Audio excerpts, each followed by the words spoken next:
Harka fuunee jirra jirtu jaalatamtootaa fi kabajamtoota hordoftoota YouTube chaanaalii Abdii Ismaartii kan taatan hunduma keessaniifuu nagaa fi jaalli tokkummaan bakkuma jirtanitti isiniif haa baay'atuun isiniin jedha.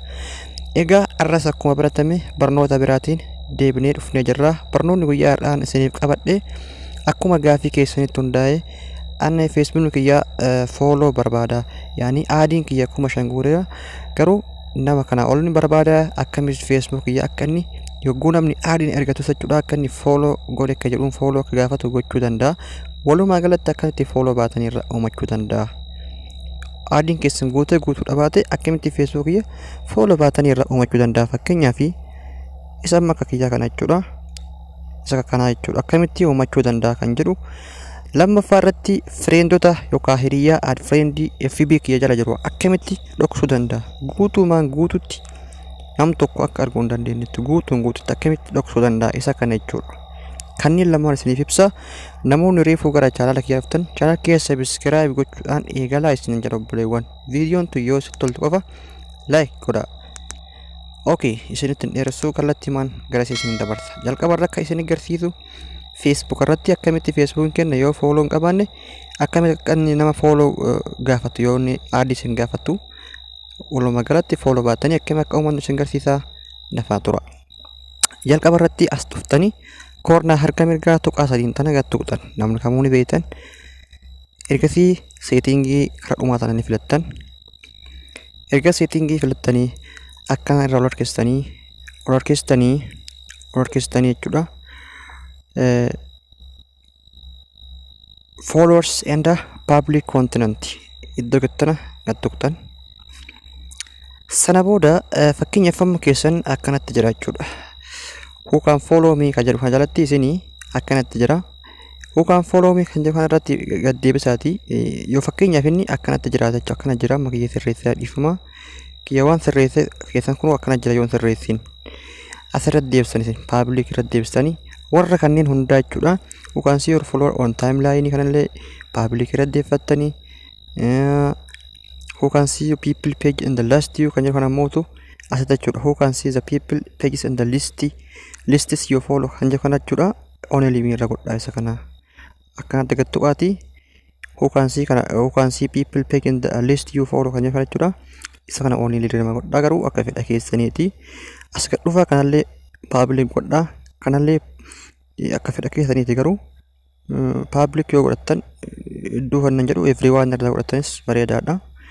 Namni kamuu akka argachuudha. Public post in the notification kana namni kamuu arge baay'ee bareedaadha waan ta'eef. Okay, ammas jechuudha public profile info kanneen jechuudha. Fakkeenyaaf who can manage who can like comment or profile information kana friend irratti yoo dhifattan bareeda garuu public irratti yoo godhattan iddoo wannan jedhu jechuudha. Public irra godhattan picture keessan profile video wantoota adda addaa jechuudha. Eenyu akka arga barbaada kan jedhu public yoo ta'e immoo nama Facebook fayyadamu kamuu friend yoo ta'e nama hiriyaa keessanii fi isinii friend yoo ta'e immoo nama hiriyoota keessan jala jiru qofaadha. Daruurii amma kan isin barbaachisu isa masanitti sadiin kana jechuudha. Kana akka fedha keessanii godhachuu hin dandeessanii comment ranking kanas garanattis deebitan rakkoon qabu. Commentiin keessan guutuun akka nama jala mul'atuu fi guutuun akka nama jalatti mul'anneedha faayidaan isaa jechuudha. Okay, amma erga kana gootanii asiin keessaa deebitanii jechuudha. As deebitanii jechuudha. Ammas ol siitanii jechuudha. How people can find and contact you iddoo kana gaseena. Erga gaseentanii jechuudha. Who can send your friend request iddoo jalqabaa tana al takkaa fi gad tuqtanii jechuudha. Erga isii tana al takkaa gad tuqtanii kan lammaffaa kana irra gaddeeffattan. Kan lammaffaa maal jedha? Friends of friend jedha kan jedhu kana jechuudha. Amma karaa duubaatti deebitan jechuudha. Karaa duubaatti deebitanii okay obboleewwan asumaan jechuudha. Akkamitti amma akka follow dhoksanis asumaan isinitti hima jechuudha. Followerii Facebook keessan jala jirus ta'e dhiifama add friend yookaan hiriyoota Facebook keessanii akka dhoksan asumatti deebitanii bakka itti mataan jechuudha. How people can find and contact you iddoo jedhu kanatti jechuudha. Isuma kana gad tuqtanii lammaffaa irra isa argamu kana jechuudha.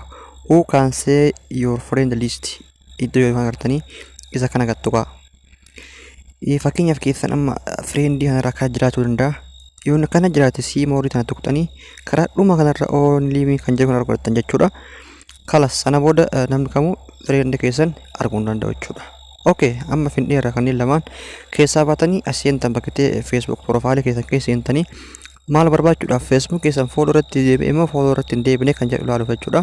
Tuqaa sadiin tana takka harka mirgaa isii tana gad tuqxanii sadaffaarra akka argamtu view asii tana gad tuqxan iddoo view asii jettan jechuudha. Kun akkuma agartan asitti amma mallattoon follow naa baateerti jechuudha. Follow naa baateerti. Namni audio sin gaafatu akkanatti follow godhee ajajaa jechuudha. Barumsi kun yoo isinitti tole video kana like share gochuudhaan channel kana immoo hanga ammaa akka turtanii osoo subscribe hin goone dhaggeeffattaa yoo jiraattan subscribe godhaa. Buleewwan ittiin jaadhateen kabaja. Video biraatiin hanga walitti deemtu nagaan naa tura yaaddaa fi gaaffii yoo qabaattan naaf kaasaa isiniin jedhaan kennaa fi ciminna jiru. Akkasii ijoollee Oromoo galatooma.